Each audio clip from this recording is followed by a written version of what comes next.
Good evening, Issaquah citizens, community members, city employees, and city council members. I'm honored to appear before you this evening to present my first State of the City address as your new mayor. A community, as you know, is made up of many elements, including citizens, businesses, human service nonprofits, visitors, and schools. We are blessed with an outstanding school district, an active and professional Chamber of Commerce, citizens who are involved, first-class medical facilities, and a city council committed to regional involvement. In short, we are becoming a five-star city. During my years of public service to Issaquah, I've been committed to listening to our community's needs, wants, and hopes for the future. To the Seahawks waiting at Issaquah's bus stop recently, I've been listening. To my friends at the community center, I've been listening. To our senior citizens at the senior center, I've been listening. And to the teens planning a drug-free future for their classmates, I've been listening. As I assume my new position, now 2 months into the job, my role is crystal clear. As your new mayor, my focus is maintaining momentum. Our previous mayor, Eva Freisinger, has set the stage for a successful and sustainable future. Her leadership and commitment to smart growth, environmental preservation, economic success, and human services will exponentially benefit us in the decades ahead. Thank you, Eva, for your years of public service, including 16 years as our mayor. Our forward momentum and the exceptional energy in this community is substantial. In November, close to 80% of voters supported our park system with a new bond.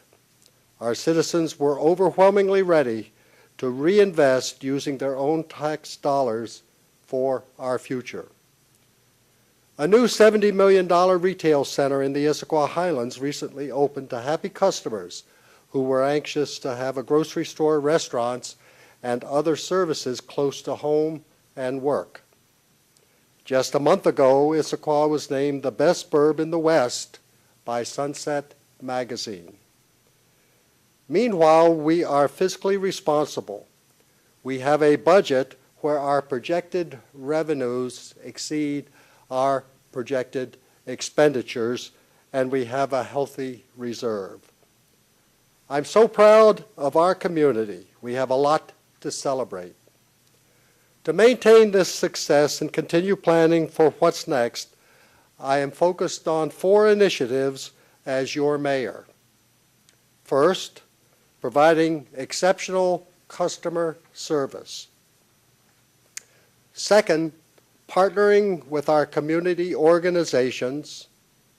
Third, maintaining a focus on sustainability.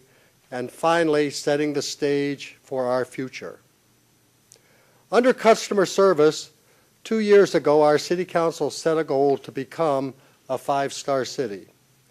The foundation of that work comes from providing exceptional customer service to our citizens, from the day-to-day interactions at our front counter to answering the 911 calls from those experiencing the most stressful moments of their lives. We are here to serve you, our community. We are an extremely safe city with a dedicated police department that is rooted in community policing and proactive patrols. Our police department's work is saving and enhancing lives. As an example, we recently received a thank you letter last month after one of our detectives took extra care while handling an investigation. I quote, "As I close this chapter of my journey and begin a new one, I wanted to say thank you," the letter reads. "Ultimately, your kindness saved my life. I have gone from being lost and helpless to feeling purpose again and seeing hope for my future. This is community policing at its best. Last year, we also graduated a class of students from our Citizens Police Academy. 2 motivated officers organized and taught a series of courses to our local citizens to help them better understand our services, dedication, and challenges. Speaking of public safety, I'm pleased that the city recently signed an interlocal agreement with Eastside Fire and Rescue, securing our quality fire and emergency medical service for the next 7 years. This agreement keeps our partnership intact and strengthens our region's readiness for responding to emergencies and disasters. In the coming year, Issaquah will also work with Eastside Fire and Rescue to find more efficiencies to keep costs down and service levels high. Customer service spans beyond our first responders. For example, Issaquah has become a regional leader in online communications with our customers. Thanks to social media, our new website, and dedicated staff, our city has opened a 24-hour online customer service desk. Citizens of all ages no longer have to visit City Hall or even send an email to ask a question. They can simply join the conversation online. We are also building community. In just 7 days surrounding the Super Bowl, we reached more than 1 million people by sharing our 12th man spirit. Connecting with our citizens online broadens our reach, helps us better understand public sentiment, and only improves our effectiveness in providing excellent customer service. Now to partnerships. While we have a stellar team here at City Hall, we could not meet our goal of becoming a 5-star city without the help of our community partners. We have great working relationships with the Greater Issaquah Chamber of Commerce, the Downtown Issaquah Association, and nearby business to strengthen our local economy and increase our tourism efforts. Together, we host more than 180,000 of our closest friends for Salmon Days each fall. We enjoy wine and art walks in the heart of our downtown.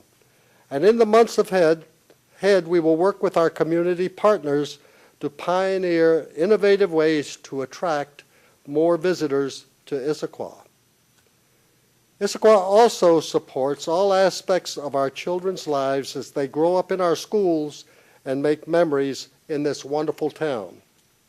At the Issaquah School District, a key partner for the city, as they begin their remodel of several of their facilities in the coming year, Issaquah will be there in a supporting role. We also invest in our partners. This year we assisted the Cougar Mountain Zoo in purchasing much-needed refrigerators to keep the perishable foods fresh for the animals there. Thanks to our city's contributions this year, the Issaquah History Museums will develop a plan to preserve the community's past for future generations. We also financially support a variety of our local arts partners, including Village Theater and Art East. Meanwhile, meeting the community's basic human needs is a shared responsibility, and one that Issaquah is dedicated to. Through our grants program, we help fund the Issaquah Food and Clothing Bank, At Work, Eastside Baby Corner, and dozens more. We also started 2014 with great news as we negotiated with the Sammamish Plateau Water and Sewer District to resolve issues related to stormwater. Community-wide challenges require community-wide partnerships to solve them. Together, Issaquah has the right team of partners in place to carry us forward. Next, sustainability. Continuing Issaquah's focus on sustainability, including our people, planet, and economic prosperity is key to maintaining our momentum. Concerning people, Issaquah has committed to spending $9 per capita on human services needs in this community for 2014, and I hope to see that number up to $10 per person by in 2015. We are also focused on developing a human services campus which will become a one-stop shop for people in our community to receive support from a variety of human services agencies. Our commitment to the environment is paramount to Issaquah. Crews are currently wrapping up one of the largest and most significant habitat restoration projects in our region, which removed an aging dam on Issaquah Creek. The dam was blocking salmon from reaching the majority of the creek's watershed. We are excited to see an increase in the production of Chinook salmon, which are listed as an endangered species here in the creek and throughout the greater Lake Washington Basin. In addition, thanks to voters' support last year, Issaquah now has bond funds to leverage for additional open space grants, expanding our opportunities to acquire and preserve more land. Our economic prosperity, the final building block of sustainability, is a strong focus for Issaquah as we recover from the financial downturn. Our Economic Vitality Commission recently completed an analysis that studied our strengths, weaknesses, opportunities, and threats as a community. This gives us a great roadmap as we start to develop Issaquah's future economic vitality strategies. Now turning to planning for the future. Issaquah is truly a special place where people care, and we can thank our community's previous leaders for their visionary planning, which created the Issaquah we all know and love today. Now it's time to plan for what's next. While Issaquah recently adopted the Central Issaquah Plan and the Raleigh Development Agreement, which will both guide the long-term evolution of our community core into a more sustainable urban area, our work has just begun. It's time to realize the vision we've created. I'm excited to announce several projects are now sprouting up in the valley floor, including a 120-room extended stay motel, and soon the 7th and Gilman project, which will add 340 multi-family units downtown. We are also working with Costco to ensure their international headquarters in Issaquah can expand as the company grows. In the Issaquah Highlands, the city recently approved the site development permit for Bellevue College so that it can begin a phased build-out of its new campus, which could offer everything from degree programs to summer camps for children. We also signed recently a development agreement that allows Swedish Medical Center to expand its campus by 10 acres for more medical offices. Right next door, Issaquah will be working on another agreement that holds exciting opportunities for our community, including more housing, retail, and possibly a campus that will bring living wage jobs to our city. In summary, the state of the city is strong thanks to strong leadership and careful planning.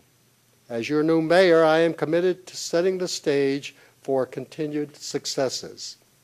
In 2014, we will focus on always providing exceptional customer service, strengthening our wonderful community partnerships, maintaining our focus on sustainability, and planning for what's next. Together, as a community of residences, businesses, nonprofit students, seniors, volunteers, and public servants, we can capitalize on our community's momentum and continue building our bright future. Thank you.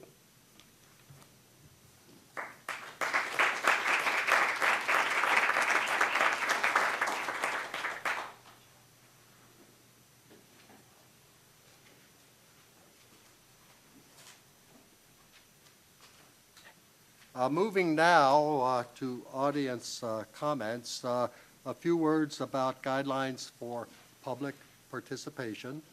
When recognized, please use the lectern or the microphone that I just spoke at. State your name, address, relationship to the city. For example, resident, property owner, or whatever. Limit your comments to 5 minutes, and if you have written comments, they can be submitted to the clerk. And with that, has anyone signed up this evening for public comment? Yes, we have one person, Randy Bass. Mr. Bass?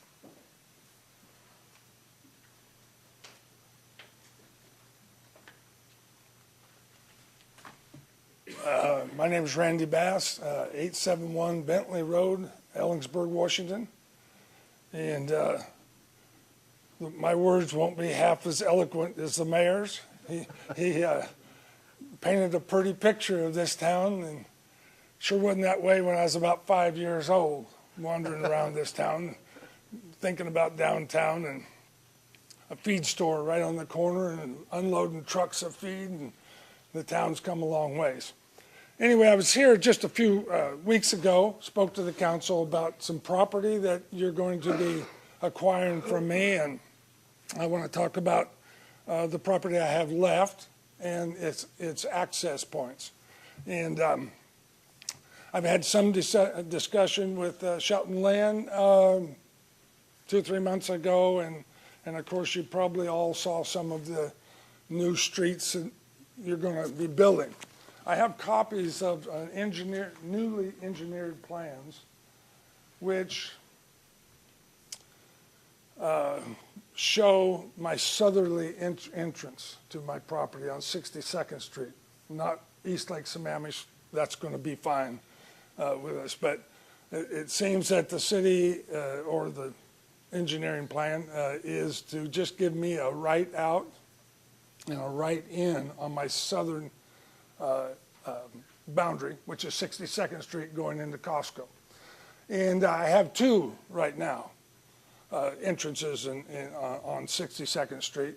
And so going down to one is, I'm going to get half. But only having a right in and right out, it will affect the usefulness of my property. Not to say the value, but the usefulness. And you know, the mayor talked about our needs, wants, and hopes. Well, that's what I'm here for. I was listening. The needs, wants, and hopes. My need and my want and my hope is that the city will reconsider and give me, you know, and I paid money to have an engineer re-engineer this from the city's engineering to see where there could be left in and left out, as well as right in. It'd be a full access instead of like a half access, which will impact the usefulness of my property, either to the good or to the bad. If I can have full access, since I am giving up one full access, I think that'd be more than fair. And I kind of wanted to jump out in front of this. I know that you passed an agenda bill just for East Lake Sammamish and for 62nd Street intersection. But your phase 2 is going to be that one going into Costco that the mayor talked so eloquently about, that company. And so I want to get out in front of this because the engineers probably haven't done all their work yet. And they'll be engineering this and putting the fine tunes on it and that sort of thing. So anyway, here's some copies of what I did. I'll leave this here, and if the lawyer here, he probably could pass them out. We paid him enough money. Now, I don't know. I've always just wanted to get to him, you know. Anyway, you know, that's part of Issaquah, isn't it? Laughing once in a while, you know. Anyway, I appreciate you looking at that and you know, trying to help me out a little bit, and I appreciate all your help, and I'm going to try not to. I will try to deal with all the rest of the problems, issues, and everything else that comes up with Shelton Lynn, and I won't have to bother you. But I drove over that pass in the snow today because this is as probably one of the more important things to the usefulness of the property. 1 minute remaining. So thank you very much. Mr. Bass, thank you very, very much, and we'll make sure that Mr. Lynn gets a copy of these drawings also. I gave him a big one. Okay. Is there anyone else in the audience desiring to comment during audience comments at this time? I would point out that we do have a public hearing to discuss Agenda Bill 6776, extension of recreational marijuana moratorium, later in the program, and that would probably be the more appropriate time to speak to that topic if you're here to speak to that. So is there anyone here else who would like to comment during audience comments on something other than the moratorium on recreational marijuana? Anyone desiring to comment? Third and final call. Seeing no one, then audience comments are closed. I would report at this time that Council Member Eileen Barber is an excused absence this evening and is not here. And with that, I would move to Council Member Milligan for any report she might have. I have none. Thank you, Mr. Mayor. Council Member Pauley. No report? Council Member Martz. Thank you, Mr. Mayor. The Issaquah Council Land and Shore Committee met on Tuesday, February 11th, and the subject of our conversation was Agenda Bill 6776, which, as you mentioned, is the subject of a public hearing shortly. And believe it or not, that was the only subject of discussion at certainly a first for Land and Shore. I'll also take a moment, rather than going to good of the order, to just mention that Sound Cities Association PIC met on the next night. I think the next night. Yes, the 12th. And the issue before us was the one that we have discussed about the Transportation Benefit District. The county had formed a Transportation Benefit District, so the purpose of the conversation was whether or not the PIC was going to recommend a funding mechanism that would consist of 1/10 of a point of sales tax combined with a $60 vehicle fee, and required a 67%, I believe, majority to pass, because it was by PIC's bylaws, if it's a recommendation for legislation, it required a supermajority, and it did pass. I think the quorum was, I think, 25, and it required 18, and I think it got 20. So the PIC did recommend that on to the SCA Board of Directors. I had taken the comments from this body back in testimony to the County Council, and the County Council had passed on additional information hoping to address the concerns and issues that our council had brought up. And many of the issues that we had brought up had been brought up by other jurisdictions as well, but I think it was important that the County Council heard us because if they are going to move forward with this, they need to understand what issues they need to engage the public with. So I think it was a good substantive discussion that we had, and I made sure that they heard it. So that concludes my report. Thank you. Thank you. Council Member Sher. Thank you, Mayor, and good evening to members of the viewing public. The the Infrastructure Committee did not meet in the month of February, and we will have our next meeting tentatively scheduled for Thursday, March 13th. The agenda will be put together sometime in early March, so watch the website for that information, and I'll have an update at our next council meeting. In addition, the Eastside Transportation Partnership did meet last Friday. We had a great presentation and Q&A with the Secretary of Transportation for Washington State, Lynn Peterson.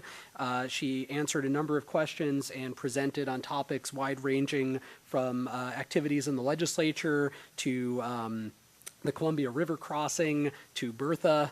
and to urban street design guidelines. So many areas of interest for the members of the partnership, and it was great of the Secretary of Transportation to come out and spend a morning with us. We also had an update on the aforementioned benefit district proposal from King County, and we handled some business dealing with committees and work program. I'm pleased to also report that the leadership of ETP met this morning, and we have a pretty solid work plan in place for the first 4 or 5 months upcoming until the summertime. So a lot of good things coming up on the partnerships agenda. That concludes my report. Thank you, Councilmember Goodwin No report. and Council President Winterstein. Thank you. Last Thursday, I attended a board meeting for Eastside Fire and Rescue, and among many things on the agenda for that meeting was the discussion about the formation of an operations committee, which does not currently exist. EFR maintains a finance committee and a personnel committee, but operations committee earlier when in Mayor Butler's comments when he talked about our new 7-year ILA and the intent to us to work with EFR to seek more efficiencies out of that organization, or throughout the whole partnership. And it's going to be this operations committee's. It's my hope that this operation committee, which will be consist of not just electeds, but staff members, perhaps experts in finance and the like, with representation from all the EFR partners. So that was the highlight of the agenda item, or the agenda for that evening. And after this going forward, Councilmember Pauley will be joining Councilmember Barber as our representatives on EFR. That concludes my report. Thank you. Under the mayor's report, there will not be an executive session meeting held this evening. Last week, I attended the King County Cities Climate Collaboration to discuss ways to collectively address climate change. Issaquah was a founding member of the King County Cities Climate Collaboration. I was very pleased to see that the city's own work on climate planning and our work with the nonprofit Climate Solutions is playing a key role in providing leadership in the region. Work on addressing impacts to climate will continue, and the mayors and county exec plan to reconvene in a few months to outline a common agenda and joint commitments moving forward. So more on that topic to follow. Our own Christopher Wright from the Development Services Department received a wonderful response to his presentation at the Chamber of Commerce's Innovation in Issaquah Luncheon last week. Christopher covered the city's innovative efforts to improve our internal processes and become a higher performing organization. I'm taking the mayor's breakfast on the road. One Saturday a month, I will be traveling to a different part of Issaquah to meet with citizens and talk about issues they care about. My next no-host breakfast will be held from 9 to 10 o'clock, March 8th, at Cafe Yardrow in the Issaquah Highlands. So watch the city's website for additional information on those breakfasts. We are beginning our process of planning for a new skateboard park. As we start to discuss where it should be built, we would like to hear your input. Please join us to share your ideas in person about the location of the new skate park. The first public input meeting will be from 6 to 8 p.m. next Wednesday, February 26th at Tibbetts Creek Manor. And that concludes the mayor's report. Moving now to the consent calendar, I would ask if the accounts payables and payroll have been reviewed. They have. And then I would ask the council's pleasure on the consent calendar. Council Member Winterstein. I move that we adopt the consent calendar as submitted. Second. It's been moved and seconded. Any discussion or items you would like removed from the consent calendar? Seeing none then, all those in favor of approving the consent calendar as submitted signify by saying aye. Aye. Those opposed? That motion carries unanimously. Moving to our next order of business, public hearing. As previously mentioned, this is a public hearing on Agenda Bill 6776, extension of recreational marijuana moratorium, following a staff presentation by Jason Rogers and some comments from Land and Shore Committee Chair Tola Martz. I will provide instructions on those wishing to speak during the public hearing. So Jason, if you'd take it away, please. I will try to do that as soon as the projector here warms up. I'll start. My name is Jason Rogers. I am an associate planner with the Development Services Department, and I've been working on marijuana issues for far too long, unfortunately. So what we have tonight, this is Agenda Bill 6776. This concerns an extension of the current moratorium on recreational marijuana facilities. So I-502 was approved by the voters of this state back in 2012. I-502, among many other things, directed the State Liquor Control Board to adopt state-level rules by December 2013, which was just several months ago. They did that at the time. The administration proposed some draft regulations back in August of 2013, and those were based off of, at the time, proposed Liquor Control Board rules. They were not final. Because of that, and of course the huge volume of outstanding issues concerning recreational marijuana and the facilities, the council opted to adopt a 6-month moratorium on September 3rd, 2013. So the current status is the Liquor Control Board rules are final at state level. The application window for people wishing to apply for licenses to operate either the producer, processor, or retailer facilities is closed. It closed back in the middle of December. In Issaquah, we have 19 applications for a retailer and 2 for a combined producer-processor. There's a lot going on with the Liquor Control Board regarding the license applications right now, so there's not a lot to say about these applications other than that they exist. Some of them are probably okay, some of them aren't, but how those shake out remains to be seen. The moratorium that I mentioned currently expires on March 3rd, which is in 2 weeks. So some of the issues that were discussed at the Land and Shore Committee meeting that Councilmember Martz mentioned in his report, so there are some issues about medical marijuana versus recreational marijuana. Medical marijuana, of course, is legal under state law. The city of Issaquah has an ordinance which regulates medical marijuana facilities at the local level. There's very little regulation at the state level. Recreational marijuana, of course, is very heavily regulated at state level, but there's quite a few outstanding issues. Land and Shore Committee asked about separation requirements in state law. This is generally referred to as the 1,000-foot buffers that state law requires from a long list of uses. There are questions about the Liquor Control Board's disqualifying point system, where they assign certain number of points to different criminal offenses.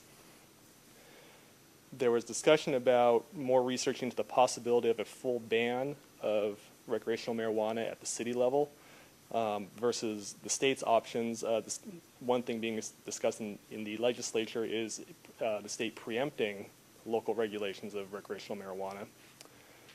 We've had a lot of discussion about revenue to local jurisdictions. Obviously, we would have some impacts to public safety and permitting and licensing.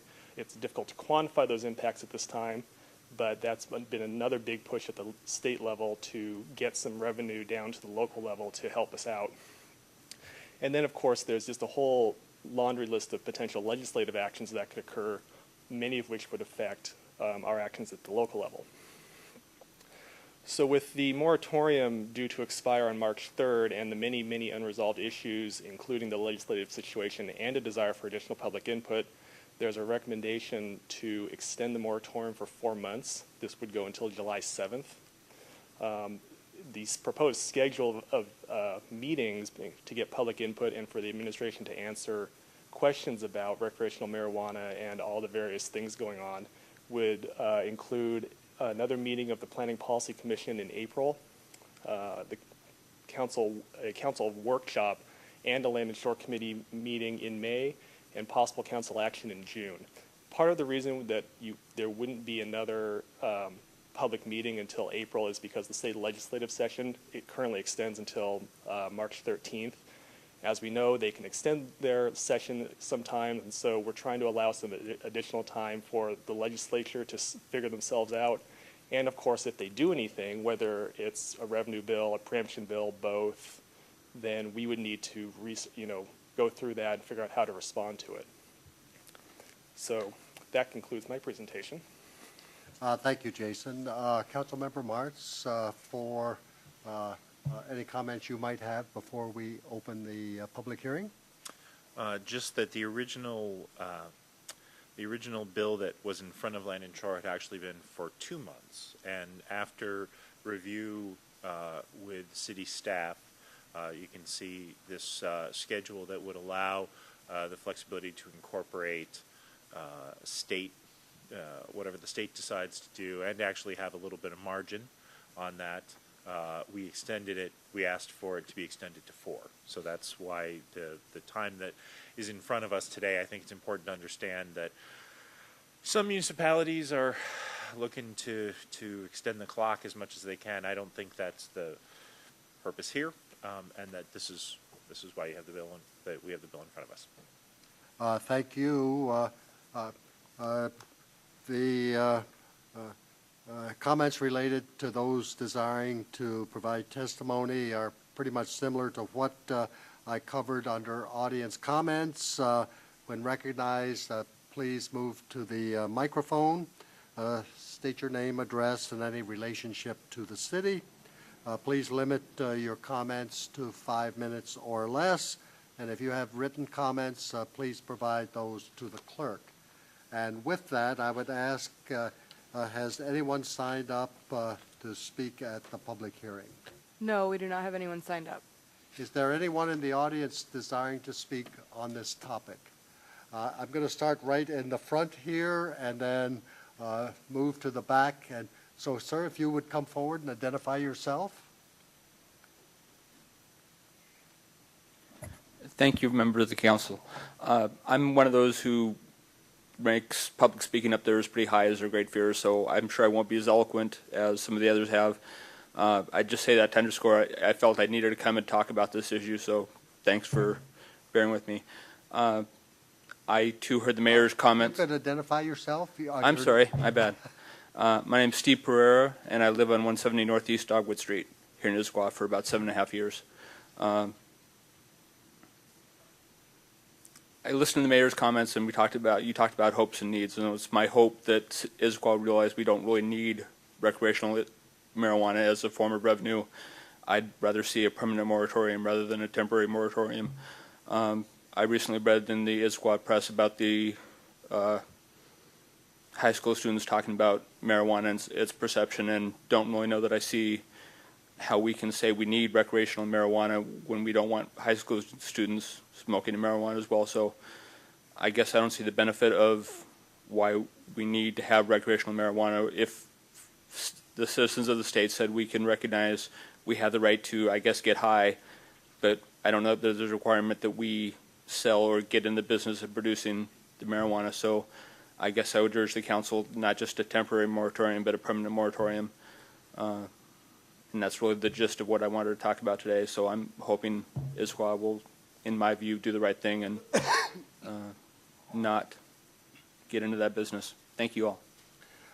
I think you did a great job. That sounded pretty eloquent to me. Next, please.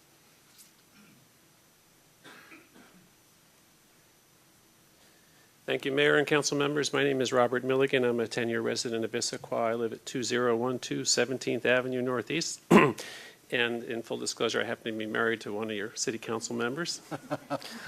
You look familiar. Thank you. There are many issues in this topic, and I would like to talk about many of them, but you've already had a chance to study many of them, so I'd like to focus on what I think is a very important core principle. And I wish to ask you two key questions. Will the decision you make, in your best judgment, aim towards the betterment, or would it likely result in the detriment to the health and welfare of our youth and adults? And secondly, is not the laboring that you perform in your role ultimately towards the betterment of the community? And isn't that the most virtuous and highest order role that you serve? I hope there's no chance that profit through revenues could be a factor in your decision, for the expense of this balance sheet would surely mean the inhalation and oral consumption of a powerful drug by many of our citizens, youth and adults. So they're dependent upon your sound judgment in this regard. The word Faustian bargain comes to mind. Thank you very much. Thank you. Is there anyone else desiring to speak on this topic this evening? Anyone else in the audience desiring to speak on this topic? Third and final call. Anyone else desiring to speak? Seeing no one else desiring to speak, the public hearing is closed at 7:41. And with that, what is the council's pleasure at this time? Councilmember Marks. Thank you, Mr. Mayor. I move we adopt ordinance number 2708. establishing a moratorium on the establishment of recreational marijuana facilities, enacted by ordinance number 2686 pursuant to RCW 36.70A.390 and RCW 35A.63.220, defining recreational marijuana facilities, adopting finding of fact and conclusions, providing for severability, and establishing an effective date and expiration date. Second. It's been moved and seconded. Questions or discussion? Councilmember Martz. I'll just reiterate. I think it's important to note that the city takes very seriously. We've already heard from a number of citizens, both here tonight and in writing, the serious concerns that many people have about public safety, and that the reason we are doing this way is because we consider public safety the preeminent, at least I consider public safety, and I'm confident the rest of my council members do too as well, public safety the preeminent issue in front of us. I've heard people mention, tax revenues, and I'll tell you, I said at Land and Shore, I don't care at all about tax revenues as compared to the public safety aspects of this.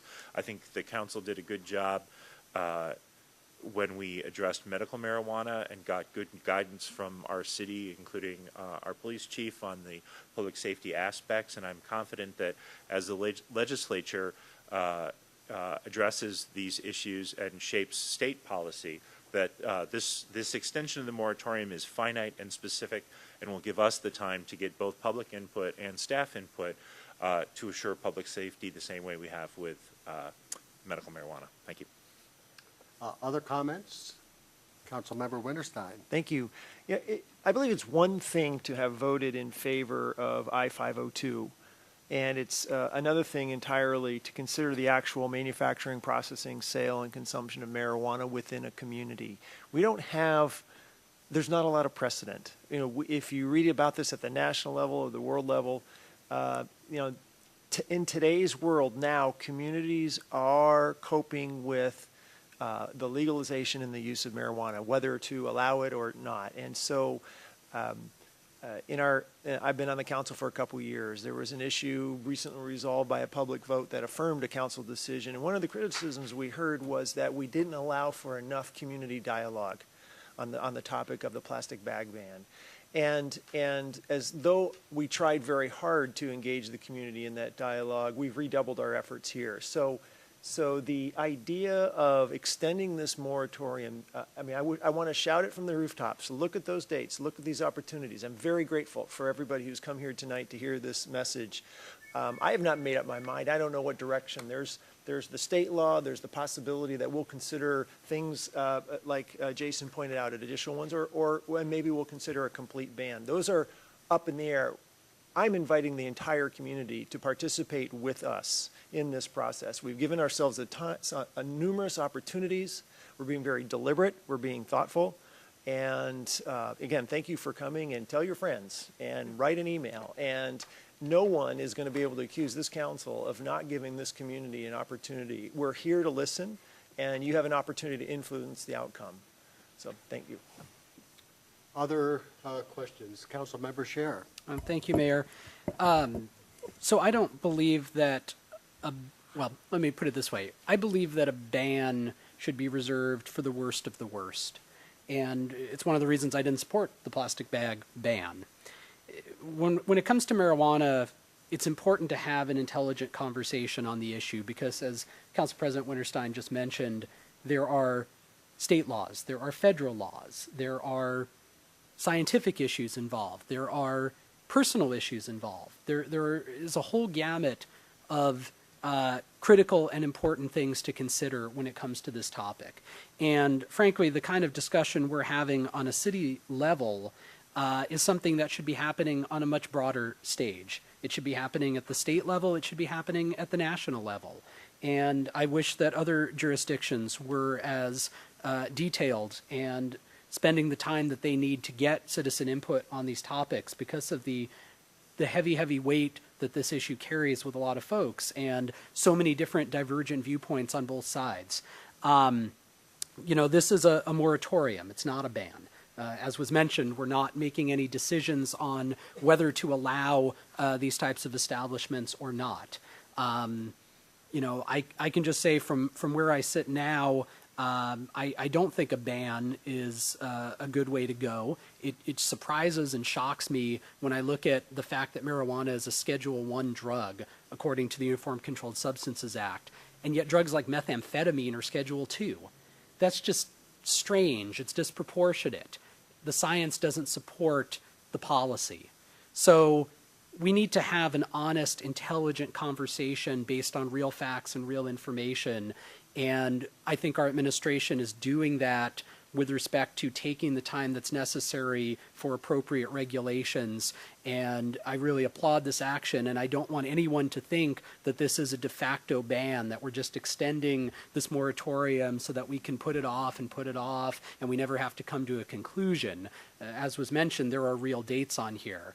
And I concur with Councilmember Mart's comments as well this evening. So I support the moratorium, and then we can help shape what this will actually look like for our community over the coming months as time goes by. And we appreciate the feedback this evening as well as what we'll receive coming soon. Thank you very much. Other questions or comments? Any additional? Are you ready to act on the motion? All those in favor of approving motion,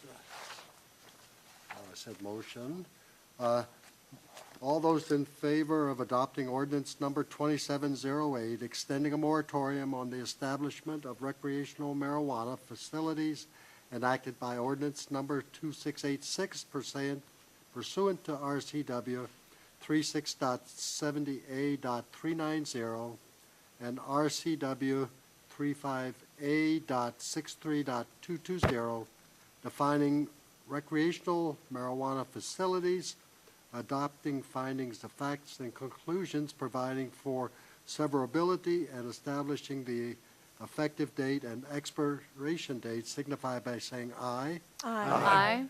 Those opposed? That carries unanimously.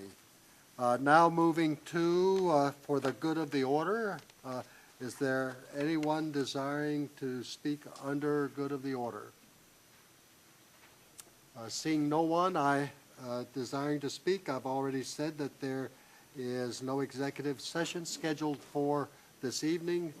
We are adjourned.